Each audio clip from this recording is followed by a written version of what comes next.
Welcome to Project St James, our 14,000 square foot office building we're converting to 62 HMO bedrooms, split over 12 apartments on 3 floors. Today I'm going to be taking you around, so come on in and let's have a look. Hello, so you're joining us here on the ground floor at St James. Each floor plate has 4,500 square feet and it's split over 3 floors, the ground first and second.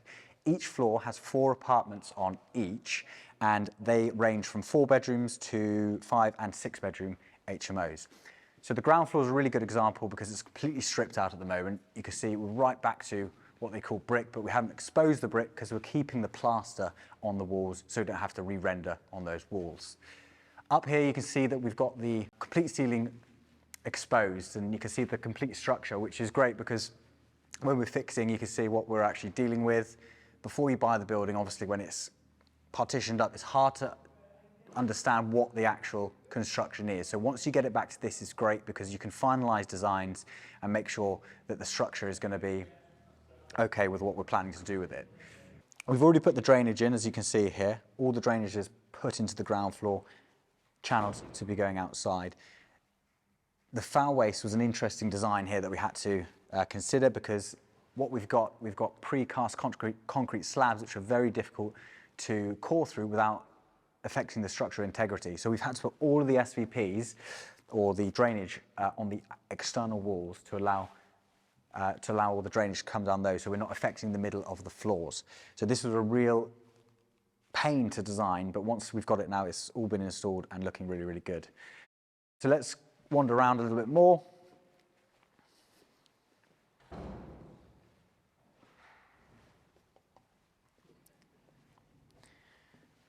Another good example of having to put in structural things afterwards.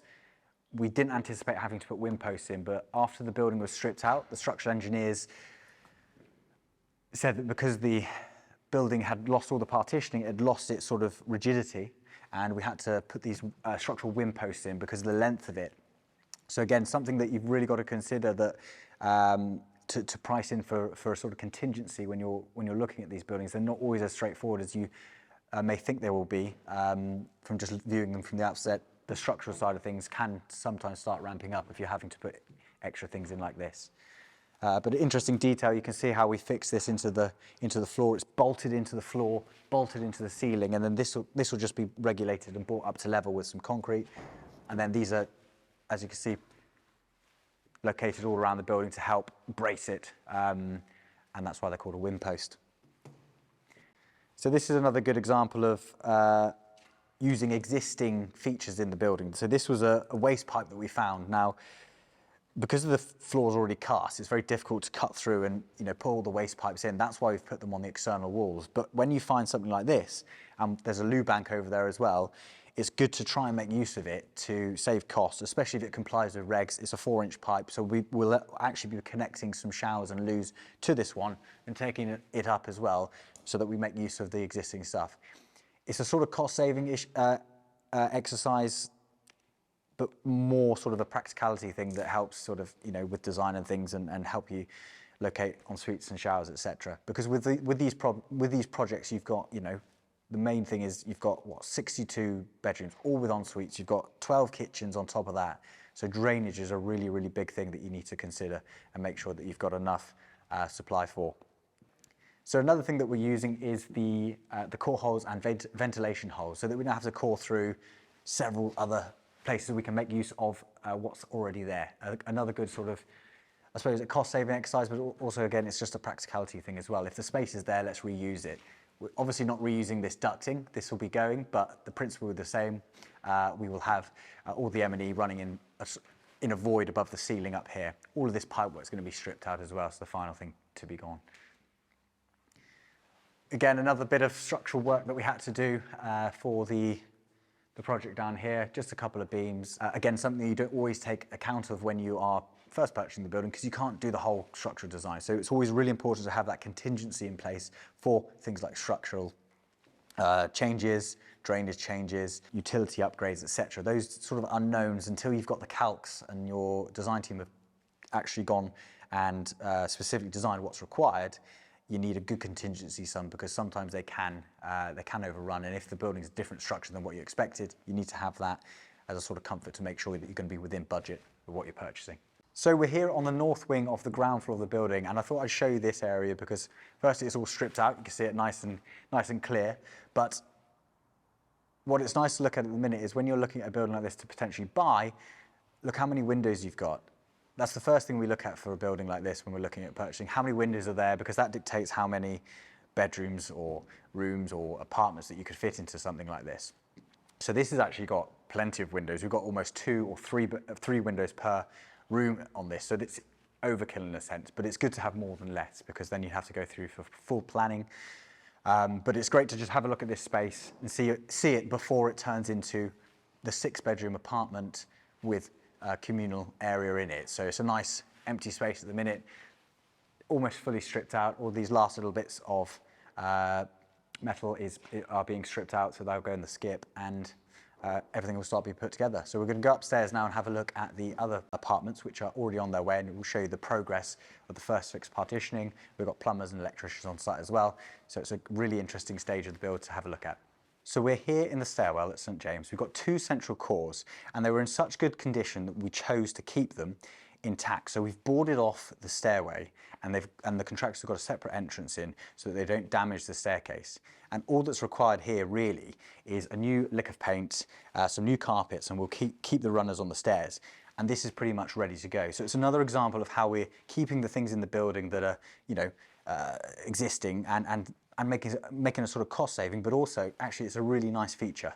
You look at the quality of this, the building was really well looked after by the previous tenant. We might as well use as much as we can, make that cost saving, but also make the feature out of the staircase. Another example of what we're doing to save and recycle materials actually, this is all of the architrave and skirting from the existing office building. We saved as much as we could, and we've got a good, I think we've almost got over 100 meters worth of architrave and skirting that we can reuse, and we'll be able to do pretty much a whole floor using this. Now, this kind of quality of stuff you tend to find in older buildings. If it's in good condition, it tends to be a better quality type of timber as well. It's got a really nice close grain pine.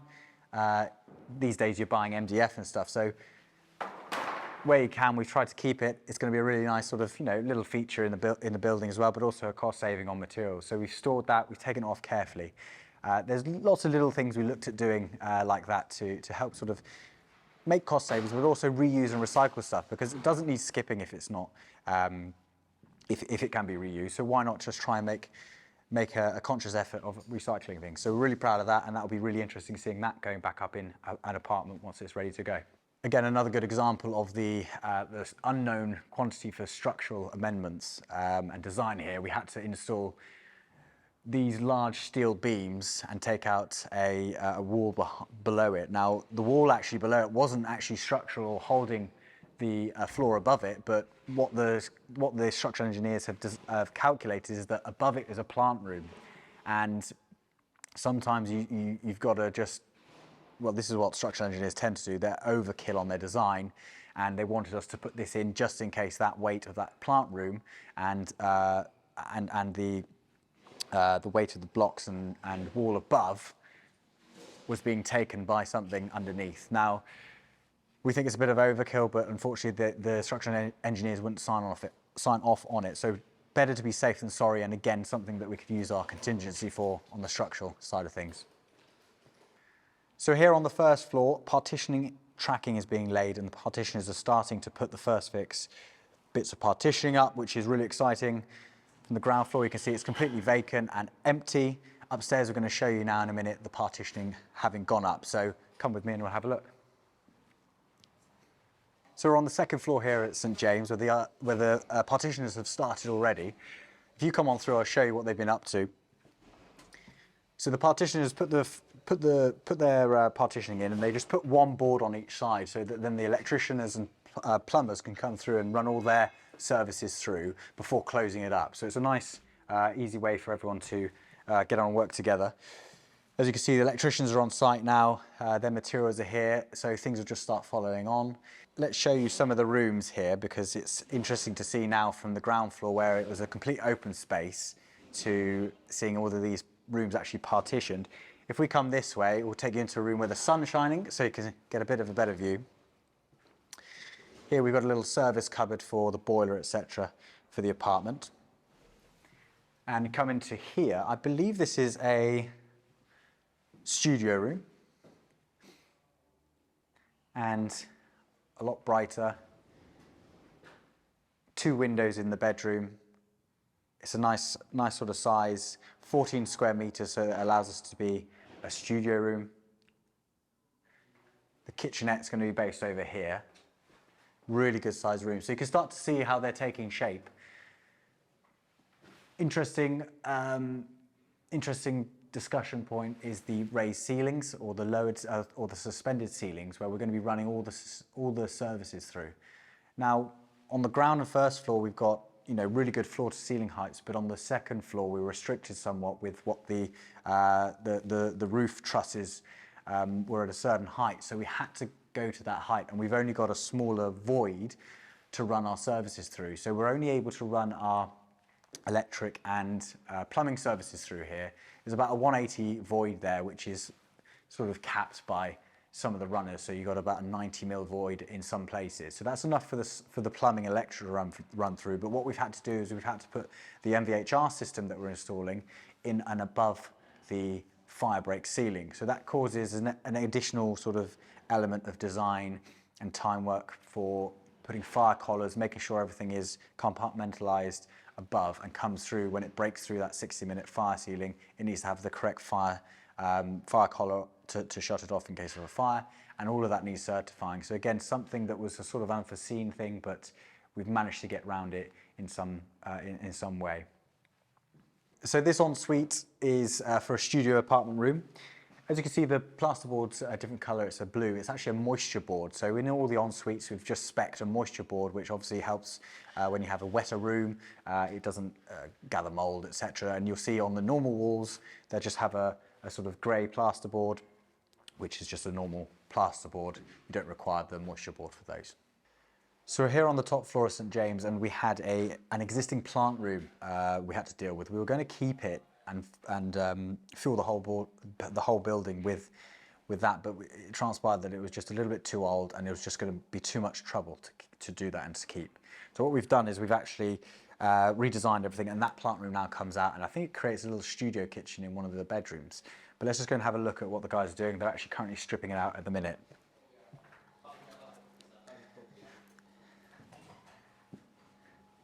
Let's just stick our head in here, gents. How are you getting on? Problem? Yes. Oh wow, it's gone. Yeah, pretty much there, yeah. Fantastic, well done. It's all out, so we're just trying to drain the hot water cylinder now. Yeah. So we're going to drain that manually and then just stripping everything else out. Fantastic. Yeah. Oh, well done. It's getting there, yeah. That's good it's start, quick. anyway. Yeah, well done, yeah. Good start. So that's pretty much there. Okay, thanks, gents. We're just wandering around with the videographer now, so. Yeah, no problem. No worries. Cheers. That was quick. Here's a riser cupboard. So we're keeping these riser cupboards on each floor, and we'll have both the plumber's wet riser in here and the electrician's riser, both sides, I believe. So it's good to just keep this. We kept this in the design, and makes it a lot easier for the services to run through, and they know where they're going. We're here on the second floor on the west wing of St James, and it's a good example to have a look at the roof trusses without the 60-minute fireboarding on. As you can see, there's quite an extensive amount of timber work up there, but everything could stay, and what we've done is with the structural calcs, we've designed that the boarding could go on the underside of these trusses, and everything can be suspended from them. So you can see what you're sort of working here with. The restrictions from height are due to these sort of steel plates and things that run in here, which again are for sort of wind bracing to help the building and the roof. And we've had to sort of box in underneath them and keep that as a sort of a level across for the ceiling here.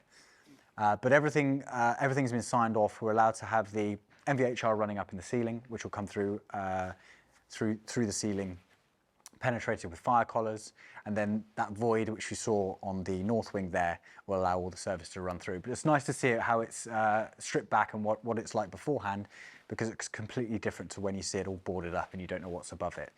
So back on the west wing here at St James, again, it's just a good example to see at what stage we're at here, and you can see how the program's running. We're working from the top floor down through the building, and we started in the north wing and we're spreading through to the west wing here. So the partitioners have loaded out all their materials. We'll show you the loading bay. Actually, it's quite interesting how we designed that and put that in place. But all their materials, you can see, are all loaded out here so that they can just come on through as and when they're ready. So you can see the track has been laid for the corridors. It sort of shows the depiction of the actual area of the rooms, and they're sort of following through, completing there and coming through on this side. So follow me through and I'll show you that this is actually I believe it's a 5-bedroom HMO here. You've got the kitchen will be here, there'll be 2 bedrooms there, and I believe there's 3 bedrooms there. Come on through to the other apartment on this side of the building. You'll see here just a little bit of a difference. You've got the ceiling has been boarded already, the tracking's been laid, and you can just see what that difference makes. It makes when we've actually got the ceiling boarded out already. Quite a bit of a difference, but it's all coming along really nicely. Again, another structural addition here to the building where we had to put a post in to support a beam above. So an interesting design again from the structural engineers, but something that was required. It's been concreted in at the bottom and is supporting a lintel above there, I believe. All coming together really nicely. So another important thing to consider is actually how you're physically going to take materials in and out of the site.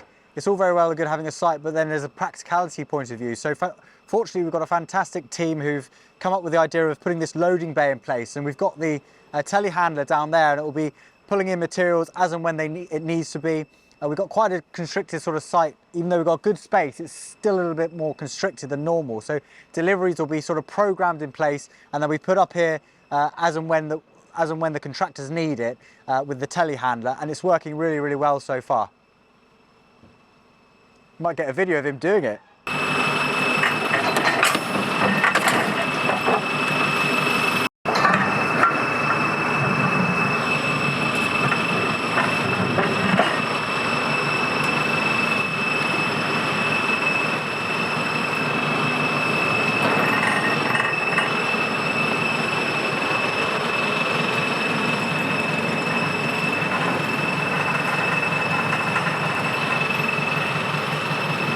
We're here in the rear site compound of St James. Now, this was the first thing we wanted to get sorted for a security reason and to make sure the site was safe. So we put up all the hoarding on the site to make sure that the rear access was completely compartmentalised and that we could store materials, have safe access and close off the site during the day and when we're not here. The team have split the areas at the back here. We've got some parking here. We've got some areas where we're storing materials that will be skipped away and sorted on site before they're heading off. Obviously, we've got the telehandler in today, which is loading materials out for the contractors on the second and first floor. But as you can see, it's relatively tidy at the minute. It's normally more tidy than this, but it's a really important part, again, of making sure a project runs smoothly, is designing this to make sure that deliveries, materials, subcontractors, parking, etc. can all happen smoothly, because it's not just about being inside the building. When you've got a big project like this, you've got lots of materials arriving on site, you've got lots of trades coming in and out, so it's really important to have this organised at the beginning, comply with your health and safety, and make sure the project runs as smoothly as possible.